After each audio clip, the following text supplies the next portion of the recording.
তো গিয়েছে গঙ্গা স্নান করার জন্য। মা বলো কি স্নান করার জন্য গিয়েছে? গঙ্গা স্নান করার জন্য মা গঙ্গাকে প্রণাম জানিয়েছে।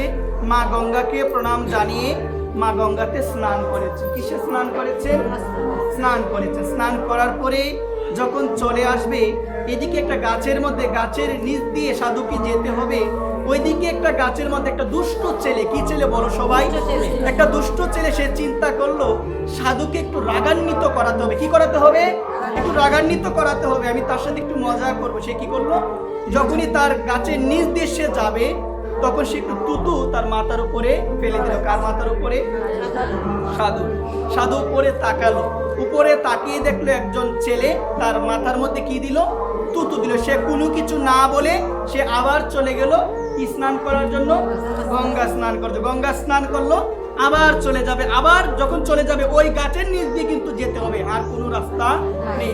যখন গাছের নিচ দিয়ে যাবে, তখন ওই দুর্বুদ্ধ, ওই দুষ্ট বুদ্ধির ছেলেটা আবার কি করলো? তুতু দিল। কার মাথায় তুতু দিল? সাধুর মাথায়। সাধু আবার তাকালো। কোথায় তাকালো? উপরের দিকে তাকালো। তাকে কোনো কিছু বললো না। সে আবার চলে গেল গঙ্গা স্নান করার জন্য। কয়বার হলো? 2 বার হলো। স্নান করলো, স্নান করার পরে আবার চলে যাবে। যখন আবার চলে যাবে, আবার তুতু দিল। সে তাকালো, কিচ্ছু বলে না। কয়বার হলো? 3 বার হয়ে গেল। এভাবে 1 বার 2 বার 3 বার করতে করতে 7 বার হয়ে গেল। কয়বার হয়ে গেল?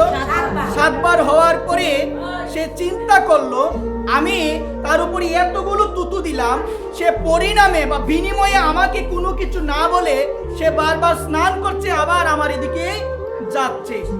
যখন 7ম বারে স্নান করে সে চলে যাবে, তখন সে আর তুতু না দিয়ে গাছ থেকে নেমে তার চরণে পড়লো। কার চরণে?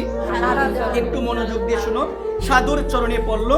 সাধুর চরণে পড়ার পরে সাধুকে বলছেন যে, সাধু মহাত্মা, আপনি বারবার গঙ্গা স্নান করে যাচ্ছেন, কিন্তু আমি আপনার মাথার মধ্যে তুতু দিচ্ছি, কিন্তু আপনি পরিণামে আমাকে কিছু বলছেন না কেন? সে বলছেন, আমি তোমাকে কেন কিছু বলবো? আমি তোমাকে কেন কিছু বলবো? তুমি তো আমার পরম বন্ধু। তুমি আমার কি বন্ধু? তুমি তো আমার পরম বন্ধু, আমি তোমাকে কি বলবো? তখন সেই দুর্বুদ্ধি সম্পন্ন, সেই দুর্বোধ্য ছেলেটি সে বলল, আমি আপনার কথাটার মানে বুঝতে পারি নাই। আমি কি করে আপনার বন্ধু হতে পারি? কারণ আপনি গঙ্গা স্নান করে চলে যাচ্ছেন, আমি আপনার মাথার মধ্যে তুতু দিচ্ছি, তাহলে আমি আপনার বন্ধু কি করে হই? আমি তো আপনার শত্রু। সাধু বলছেন, তুমি আমার শত্রু না, তুমি আমার বন্ধু। তুমি যতবার আমাকে তুতু দিয়েছো, ততবার আমি গঙ্গাতে স্নান করতে পেরেছি, কারণ আজকে আমার ভাগ্যে লেখা ছিল 1 বার, কিন্তু তোমার তুতু দেওয়ার কারণে আমার 7 বার গঙ্গা স্নান হয়ে গিয়েছে।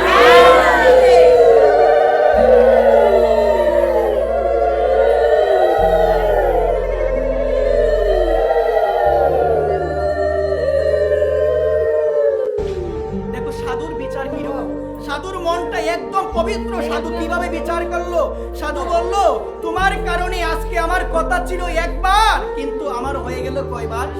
7 বার হয়ে গেল। তুমি কি আমার বন্ধু না? কারণ এই জগতে বন্ধু তো সেই, এই জগতের মধ্যে বন্ধু সেই, আর বাকি যতগুলোকে বলছে বন্ধু, কেউ বন্ধু না। কারণ শাস্ত্র বলছেন, বন্ধু হলো তোমার সেই, যে বন্ধু তোমাকে কৃষ্ণের দিকে নিয়ে যাবে। বন্ধু সে নয় যে বন্ধু তোমাকে কুপথে নিয়ে যাবে, যে বন্ধু তোমাকে অধার্মিকের পথে নিয়ে যাবে, সে কখনো বন্ধু তোমার হতে পারে না। এই কারণে বলছে, তুমি হলে আমার পরম বন্ধু, কিন্তু আমার জীবনে আমরা বন্ধু বানাতে পারছি না।